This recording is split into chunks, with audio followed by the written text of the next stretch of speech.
جزاك الله. نحمده ونصلي على رسوله الكريم. أما بعد فأعوذ بالله من الشيطان الرجيم. بسم الله الرحمن الرحيم. يوم يجمع الله الرسل فيقول ماذا أجبتم قالوا لا علم لنا إنك أنت علام الغيوب. إذ قال الله يا عيسى ابن مريم اذكر نعمتي عليك وعلى والدتك إذ أيدتك بروح القدس تكلم الناس في المهد وكهلا وإذ علمتك الكتاب والحكمة والتوراة والإنجيل وإذ تخلق من الطين كهيئة الطير بإذني فتنفخ فيها فتكون طيرا بإذني وتبرئ الأكمه والأبرص بإذني وإذ تخرج الموتى بإذني وإذ كففت بني إسرائيل عنك إذ جئتهم بالبينات فقال الذين كفروا منهم إن هذا إلا سحر مبين. صدق الله العظيم. د الله سبحانه وتعالى په توفیق او طاقت سره د سوره مائده 15 رکوع او شروع شو، 14 ختم شو او د دې مخکې په دې آیاتونو کې الله سبحانه وتعالى مسلمانانو ته هم سو خطاب فرمایلو. دا غیر مخکې د يهوديانو او د عیسایانو یعنی اهل کتابو ذکرو، د کفارو ذکرو. داینه پس بیا مسلمانانو ته وعظ نصیحت مشو چې تاسو زما حکم منئ. په مینځ کې الله سبحانه وتعالی دا موږ ته د دې دپاره الله سبحانه وتعالی د هغې حرکتونه ښیي چې تاسو چېرته داسې حرکتونه ونه کوئ.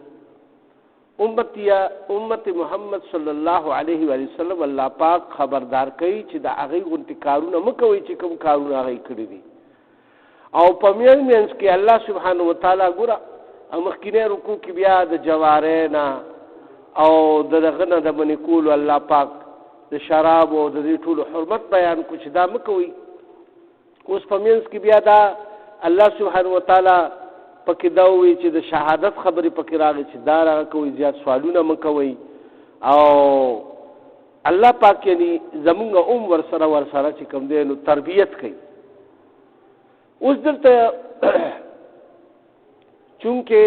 تاسو ګورئ نو نن سبا په دنیا کې د ټولو نه زیات یعنې نن سبا عیسایان چې کوم دي نو وایي چې د ټولو نه غټ مذهب اوس زمونږ دی. مسلمان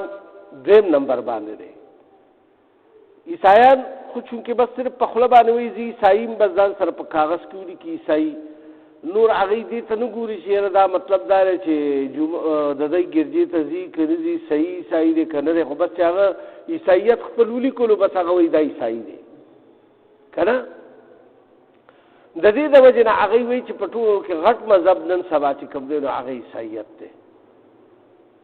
یهودیت خو بس اوس ډېر لږ دی، هغوی کې خو ډېر کم خلک چې کوم دی نو اوس پاتې دي.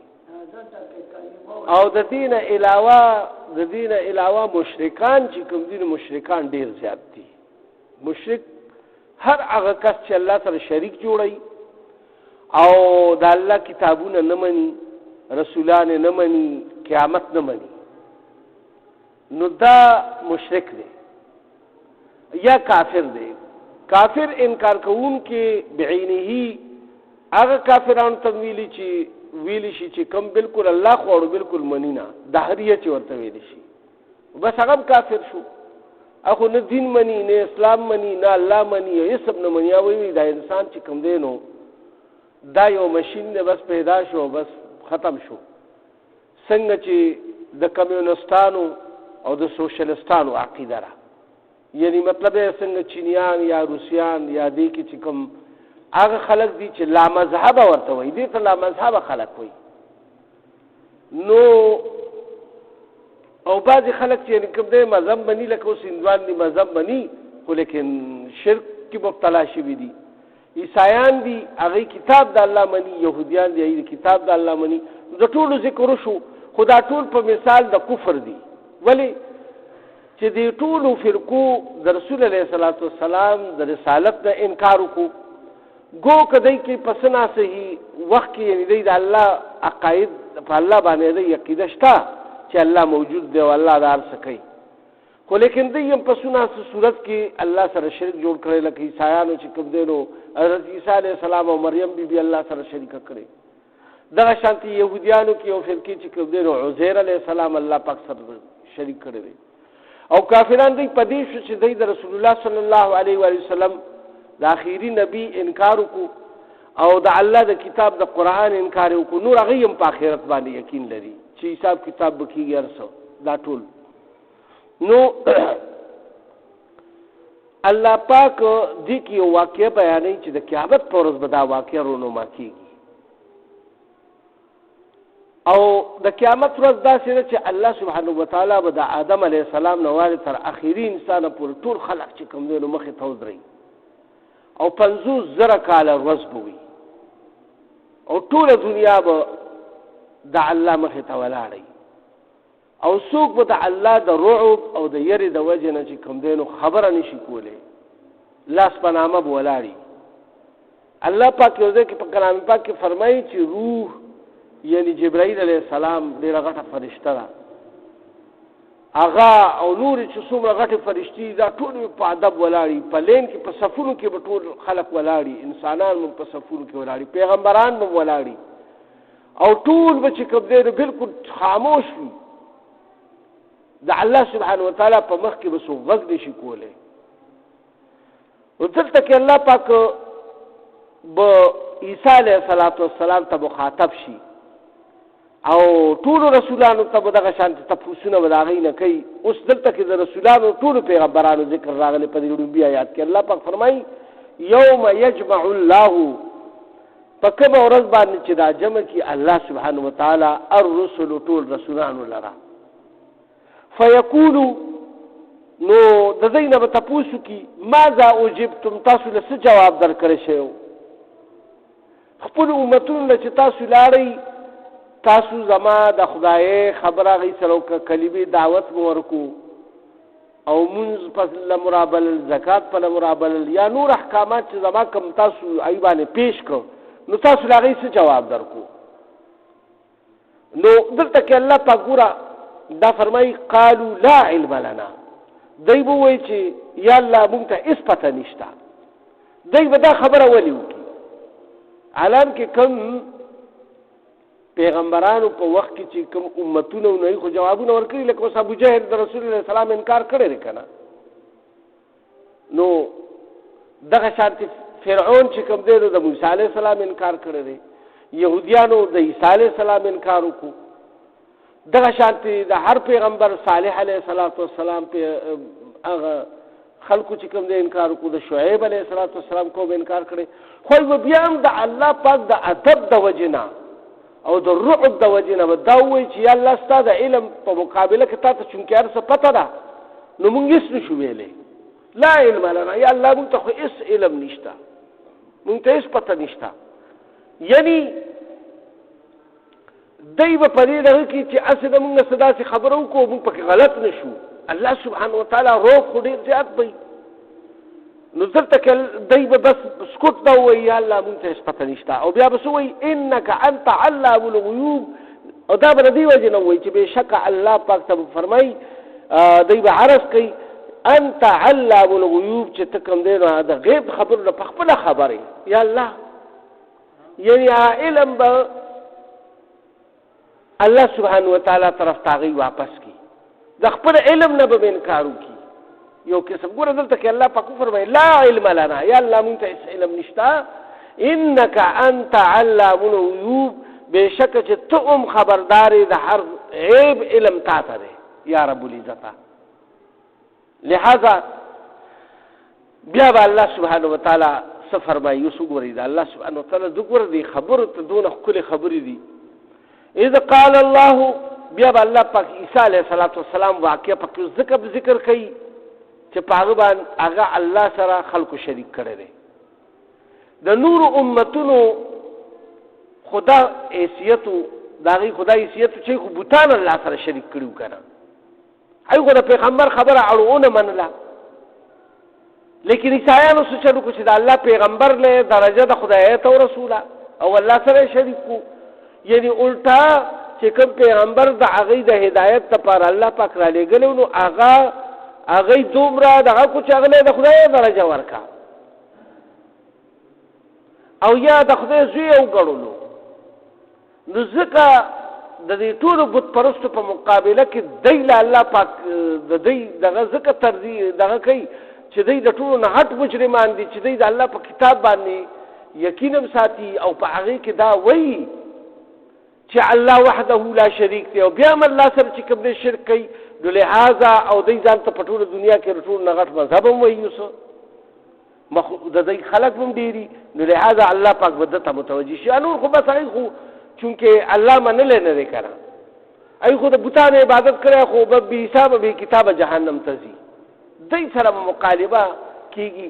او علماو مفسرینو صاحبانو لیکلي چې دا مکالمه به د څه دپاره کېږي؟ دا مکالمه به د دې دپاره کېږي چې چا د چا عبادت کړی وي نو د هغې د ذلیله کولو دپاره به کېږي چې اوس خو الله سبحانه وتعالی دا دی چې د هغه نه هم تپوس کوي چې تاسو الله سره شریک کړی چې تاسو خو دا الله زوی دی او دا الله دی او دا د الله نیازبین دی او موږ د ده اتباع کوو د ده د وجې نه او موږ خلاصېږو. اوس الله سبحانه وتعالی به د خپل پیغمبر نه اول تپوس کوي تاسو به بیا څنګه ستاسو به پیغمبر څنګه بیا شفاعت کوي په داسې حالت کې. نو الله پاک فرمایي اذ قال الله چې کله وایي الله سبحانه وتعالی یا عیسی ای عیسی ابن مریم د مریم زویا اذکر نعمتي یاد که زما نعمتونه علیکه چې په تا باندې مې کړي دي وعلى والدتک او ستا په مور باندې مې هم کړي دي ستا مور ما ګوره څومره په نیاز پیاز وپایوله او هغې له څونه تربیت او څومره ښکلې او ته مې څنګه چې کوم دی نو اوس د هغه نعمتونو ذکر هم کوي. الله پاک فرمایي اذ ایدتک بروح القدس چې کله مې مدد وکړو ستا په روح القدس سره. روح القدس جبرائیل علیه السلام به هغه سره هر وخت ګرځېدو چې ده ته څوک نقصان ونه رسوي ځکه چې دی خو دا یهودیان د ده مرګ پسې هر وخت ګرځېده او د حملې کولو ته او الله پاک د هر پیغمبر هم دغه شانتې یعنی حفاظت کړی د رسول پاک صلی الله علیه وسلم هم ډېر حفاظت ډېر ځایونو کې الله پاک کړی دی. د دې د وجې نه پیغمبرانو حفاظت الله په خپله ذمه اخیستی دی. نو دلته کې الله پاک فرمایي چې کله مدد مې وکړو ستا په روح القدس سره یعنی تا سره مې روح القدس کړی او هغه به ستا نه دا خلک اخوا دیخوا کول او بله خبره تا باندې ما بل دا نعمت کړی اروبې خدا خبره چې ته به د خلکو د لاسونو نه بچ کړي. بله دا دی چې تکلم الناس فی المهد وکهلا تا خبرې به کولې خلکو سره په زانګو کې او په بوډاوالي کې. زانګو د مطلب دا دی چې کله دی پیدا شو نو مریم بیبي ډېره زیاته خفه وه او هغې سره د دې خلکو جواب نو چې زه به دې خلکو نه څه جواب ورکوم چې دا زما ماشوم وشو دا له کوم ځای نه راغو ولې چې هغه خو الله پاک په خپله معجزې سره پیدا کړو بغیر پلار نه پیدا شوی او د خلکو ذهنونه خدا خبره نه مني چې بغیر پلار نه څنګه پیدا شو. نو لہذا الله پاک دی له په زړه کې دا خبره واچوله چې ته لاړه شې ویرانې ته او هغلته چېرته د ونې د لاندې کښېنه او هغه ځای ورته وښولو په زړه کې وله واچولو چې دا ځای خرې اوبه هم بهیدې هلته او کجوري ونه وه او هغلته کې چې کوم دی دا خپله کېناسته او د علاقې نه بهر ووته. دا خو چونکې په بیت المقدس کې اوسېده که نه کمره یې وله جوړه کړې وه. ځینې چې کله تکلیف ورته زیات شو نو بس دا غلې غونټې ووته دې له الله زړه کې دا وحي واچوله خبره یې واچوله او دا لاړه هغلته هلته کې اوبه هم وي او کجوره هم وه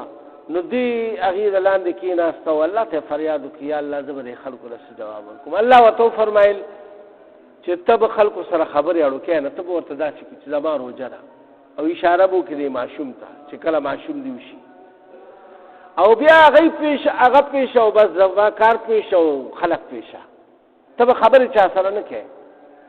او بل ځای کې الله پاک فرمایي چې ته خپل د دې ونې نه کجورې خوره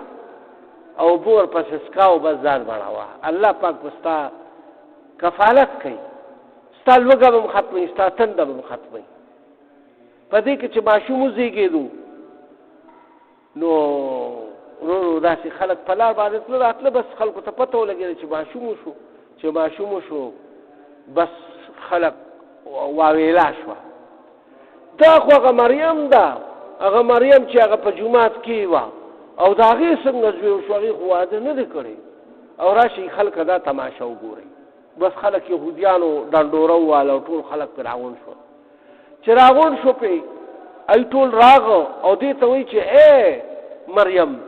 ستا خو نه پلار داسې و نه د مور داسې وه او نه د چې کوم دی خاندان داسې و دا تا څه وکړو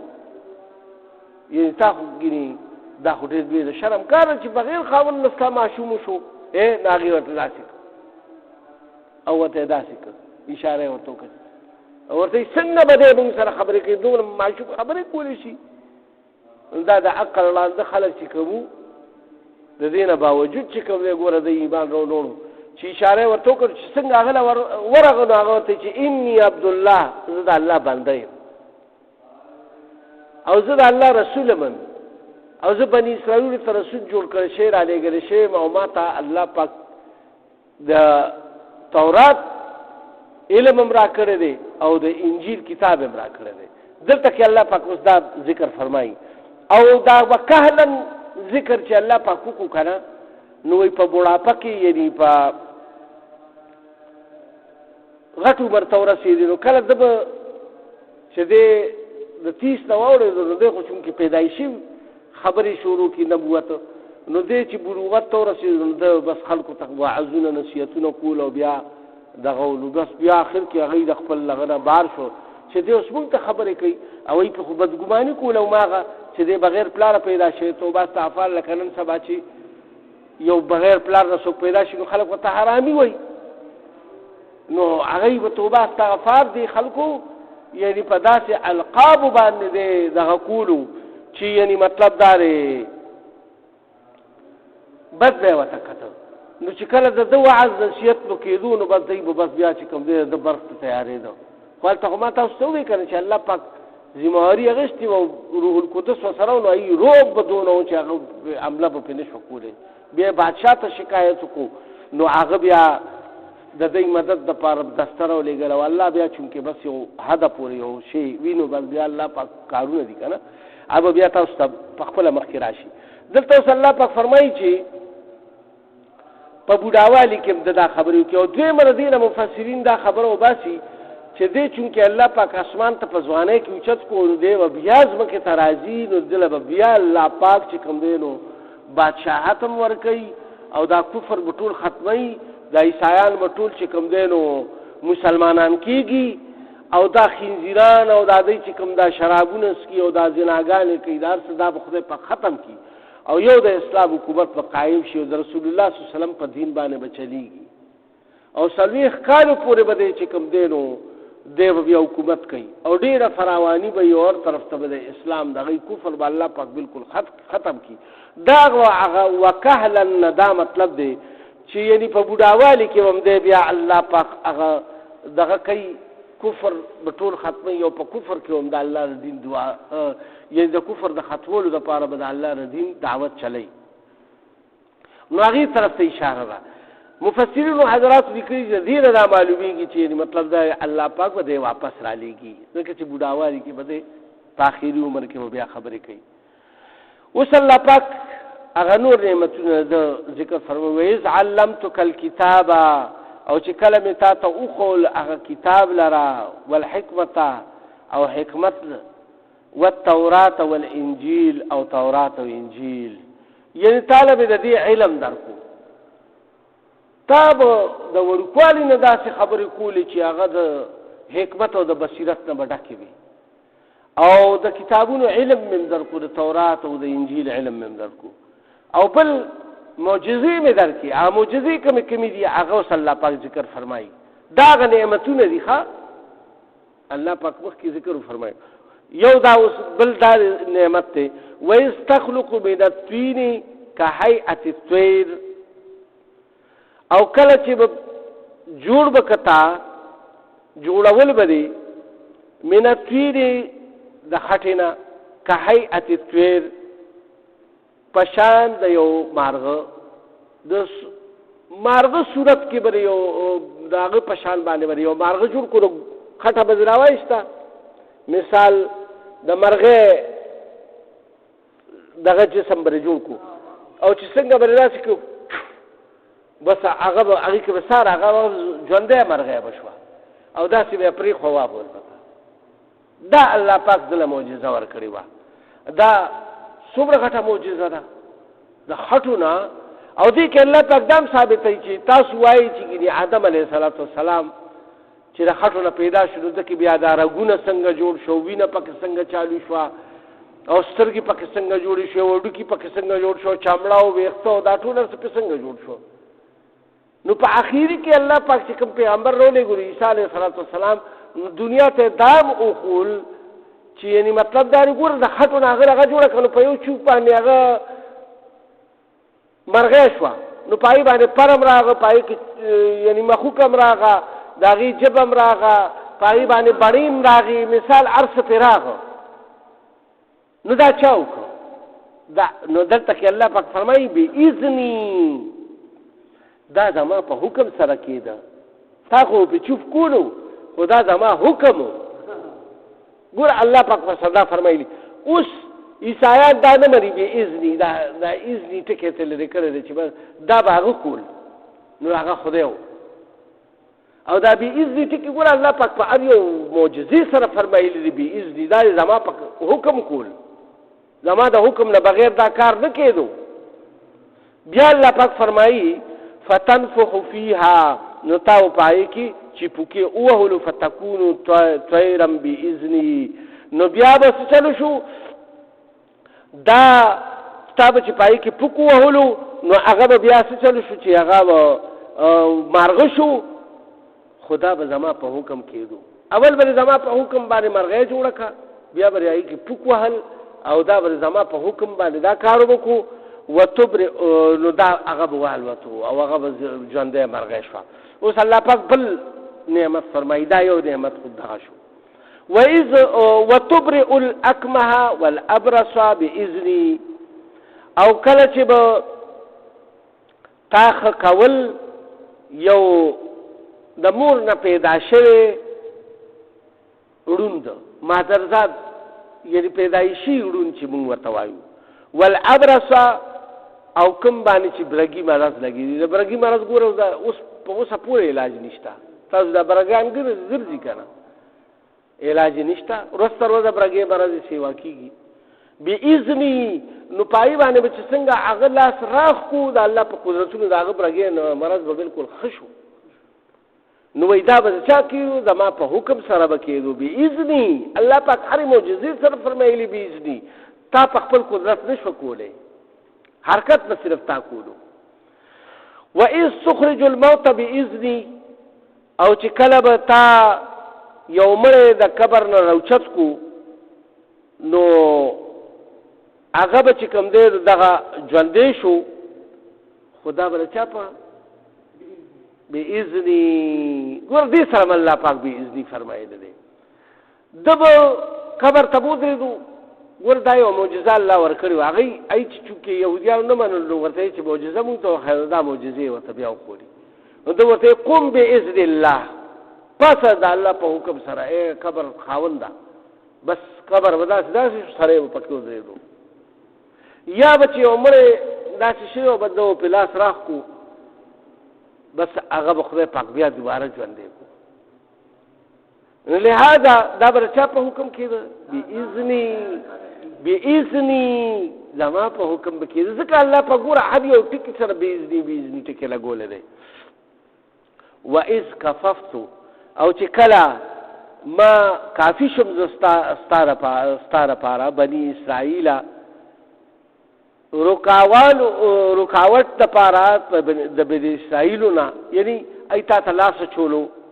عنکا یعنی ستانه مې د هغې هغه لاسونه منې کو نو دا ما زما قوت طاقت سره منې شي. اذ جئتهم بالبینات چې کله تا هغې ته دا ټول روښانه دلیلونه ښکاره کړه معجزې دې ورته ښکاره کړي. فقال الذين كفروا اوی دغه کافرانو منهم د دینا ان هذا الا سحر مبین ندی دا خبرې دا کارونه مگر دا چې کوم دی نو سحر ښکاره دی جادو ښکاره دی. وګوره د ظالمان د خدای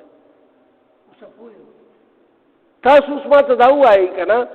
دلته کې چونکې کفر لفظ ځکه دی ووایو که د دې نه مخکې دی بني اسرائیلو خو لیکن الله پاک دوی ته کافران د دې ووایي چې دوی انکار وکړو د دغه معجزو نه او د دې پیغمبر نه نو بس کافران شو. نو دلته کې الله پاک فرمایي چې کله تا هغې ته دا وخل نو فقال الذين كفروا دې کافرانو دا ووایي منهم د دوی نه ان هذا الا سحر مبین دا خو نه دي مګر جادو ښکاره دی. اوس الله پاک فرمایي وإذ أوحيت إلى الحواریین او چې کله واچولو وحیو کما دغه حواریانو ته لکه دا څنګه د رسول الله سلام برګري صحابه نو د عیسی علیه السلام برګر ته حواریان ویلی شي. الله پاک هغې په حواریانو سره ذکر فرمایي او چې کله مونږ واچول حواریانو ته ان آمنو یعنی ته په زړه کې دا خبره واچوله چې دوی روړي ایمان په تاسو باندې بی و برسولی په ما باندې او زما په رسول باندې قالوا آمنا نو دوی ووایي چې موږ ایمان راوړو واشهد بأننا مسلمون او ته ای الله ګواه اوسې او موږ مسلمانان شو. حواریانو دا وی الله پاک وی چې دام ما دای په زړه کې ستا دپاره رحم ترحم واچولو او ایمان راوړو نو هدایت خدا الله په لاس کې کړه. مفسرینو حضرات لیکلي چې دا حواریان څوک وو. حواریان دا دوبیان دوبیانو شاید چې یهودیانو یا هر مذهب سره تعلق مخکې ساتلو خو دا دوبیانو دی به وایي کار کولو لکه څنګه زموږ دا دوبیګاټ چې دی دلته به کار کولو نو ده خو به ټولو خلکو له دعوت ورکولو دا دعوت د هر نبي کار دی. نو دی خو نه منلو نو دی غریبانانو له لاړو دی مزدوري به کوله بس دا خلکو به له کپړې یوړې بس به یې وینځلې را وینځلې بیا به خلکو له ورکولې په پیسو باندې دو بیا دی لاړو ورته وایي چې تاسو خو ما کپړې وینځئ د دې نه خیرې وباسئ خپل زړونه هم صفا کوي او زه تاسو له د ایمان دعوت در کوم او تاسو به کامیاب شئ دنیا کې هم کامیاب شي آخرت کې به الله پاک جنتونه درکوي ماڼۍ به درکوي او تاسو له به خدای پاک غیبي دغه درکوي څنګه چې صحابو ایمان راوړو داسې ایم ایمان راوړو او هغې چې کله ایمان راوړو نو هغې ووایي چې یا الله مونږ ایمان راوړی دی په ده باندې او په تا باندې یا الله ته ګواه اوسې. او بیا حواریان چې کله راجمه شو به لکه هغه پیغمبر و ناس به ورته څنګه رسول الله علیه السلام چې به صحابو ته خطاب فرمایلو وختن فوختن نو داسې هغه یو وخت مقرر کړی ټول به راغونډېده کار کس هم له بوزګار شو ماښام کې یار وخت ټایم کې کوم وخت نو دوی سوال کوي بیا په عیسی علیه السلام باندې چونکې د دې نه مخکې واقعات تیر شوي او د بني اسرائیلو په چونکې هغې خو تورات وي چې تورات کې الله پاک چې کله د فرعونیانو نه بني اسرائیل بچ کړ او په دغه سره ووتو نو دی له الله پاک څه چلو کو چې دی له الله سبحانه وتعالی بیا دغه ورکو من او سلوی ورکوله او بی ولا د کانی نه راوستي او تیار بول هر سره تل مرزان او دا کنه دا نو حواریانو ځکه دا خبر راغه چې راشه چې په پیغمبر باندې دا سوال وکړو چې موږ هم د آسماني روټۍ نه څه فایده والو کنه یهودیانو خوړلې ده چې موږ یې وخورو کنه. اذ قال الحواریون کله چې اوی د حواریانو یا عیسی ابن مریم اے عیسی د مریم زویا او کنه پیغمبر یې ومنلو کنه دی اوس مرګري دي کنه دی مرګري دي حواریان دي کنه. هل یستطیع آیا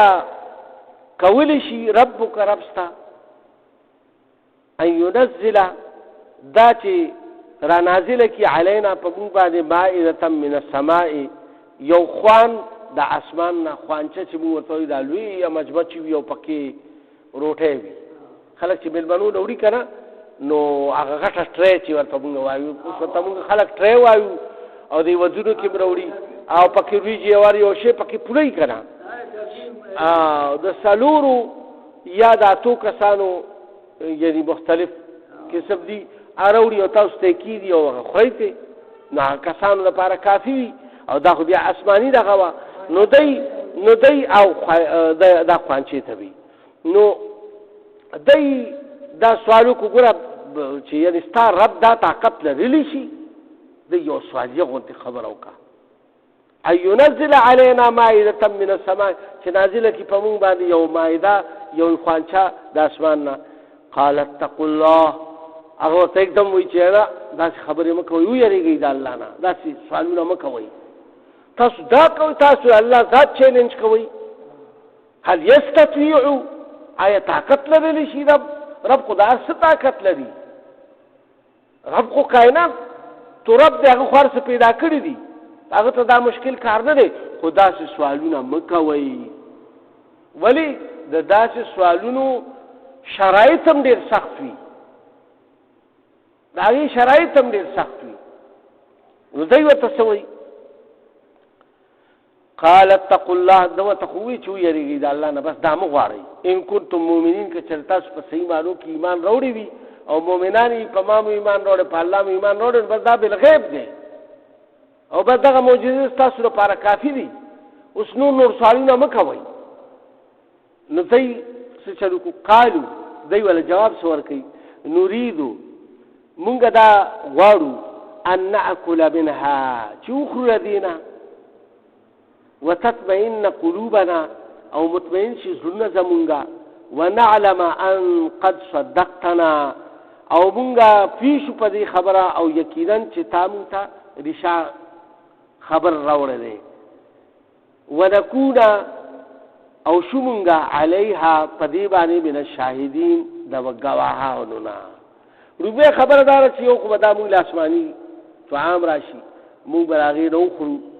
دغه خبردار چې زموږ به اطمینان شي چې په صحیح مانو کې د الله پیغمبري بل خبردار چې بیا مونږه ستاد رښتینواله بیانو خلکو ته چې او دغه شانت راغلي و خوانچا او هغه مونږه خړلې و او عیسی علی السلام دا کړو د دې په ټول ملک مونږه پرچار کو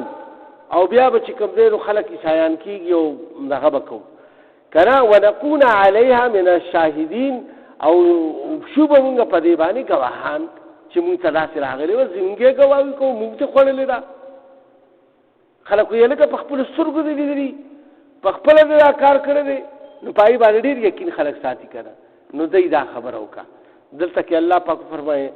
قال عیسی ابن مریم وی عیسی ابن مریم اللهم ربنا اے رب زما انزل علينا نازلک په مون باندې مائده من السماء یو خوانچه د اسمان نه تكون لنا عيدا چې شي زمون د پاره د خوشاله سبب عید وی خوشاله ورځ ته دا ورځ به زمون د پاره د خوشاله وګرځي او یادګار به وګرځي دا ورځ زمون د پاره الله تو سوال کوي کنه حواریانو خبره خو اولی ویرول د الله نه خو چې اصرار وکړو بیا داګه د پاره پوره جواب ورکو چې یره زمونه مطمئن شي او موږ بیا د پرچار کو تصدیق وکړو دا وکړو نو هغه به الله تسوال کو او دا ها لاولنا واخرنا زمون د بخینو لپاره او د رسولو لپاره اولونه دا مطلب دی چې دا اوس کوم خلک دي دا اول دي بیا ورپسې نور خلک چې راغلي هغوی به بیا دا یادوي چې په داسې پیغمبر زمونږ عیسی علیه السلام چې کوم دی نو خواچه الله پاک پې نازله کړو زمونږ مشرانو خوړلې وه او دا بیا دا ذکر به بیا کېږي تر قیامته پورې دا یو الله پاک په قرآن کې مې ذکر وکړو نو دا زمونږ دپاره به د خوشحالۍ ورځ وي لأولنا و آخرنا زمونږ د مخکینو خلکو دپاره او د رستنو دپاره و آیتا منک او دا بستا نشانی وی اے ربا نازل ہے کی پہ ورزقنا اوخر پہ منگا باندے وانتا خیر الرازقین او تدیر زیاد خ رزق ورکون کی ذات پیغمبر سون اخکول دعا کئی اللہ تا تاسوس دا سوچو کئی دا دعا گوارے من لم پکارا چکو اللہ تا اللہ بر کلی رزق سبب زمونگا کئی آو نزلت کہ اللہ پاک فرمائی قال اللہ انی منزلها علیکم اوی اللہ سبحانہ وتعالی چیز نازلون کی یم پتا سبحانہ زد خپل پیغمبر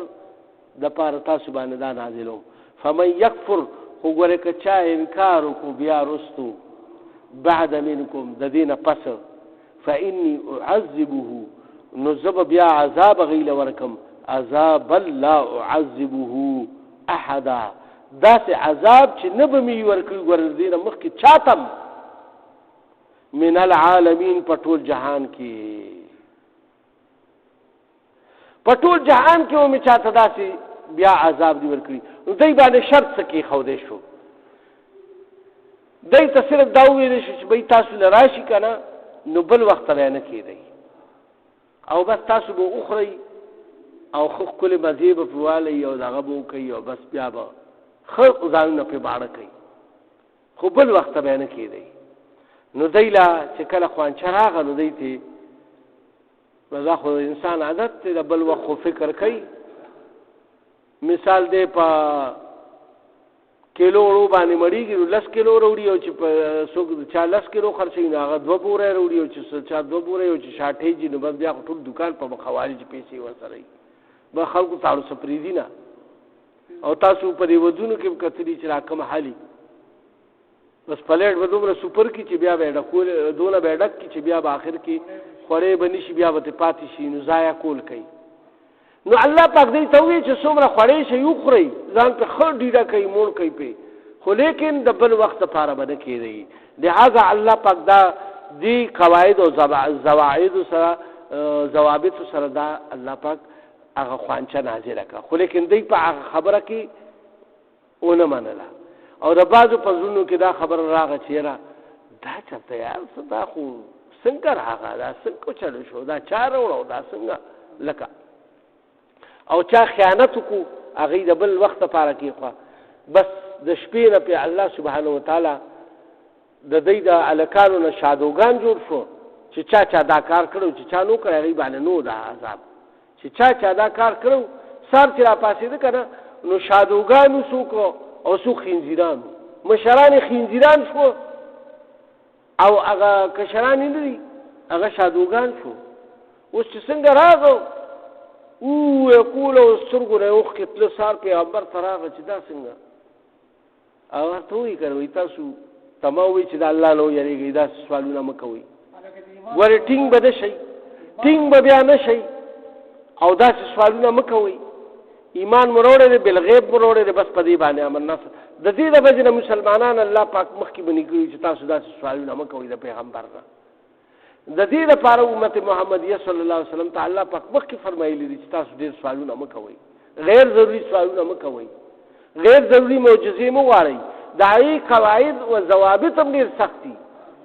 هغې باندې بیا الله پاک امتحاني طور باندې داسې کار کوي چې په هغې باندې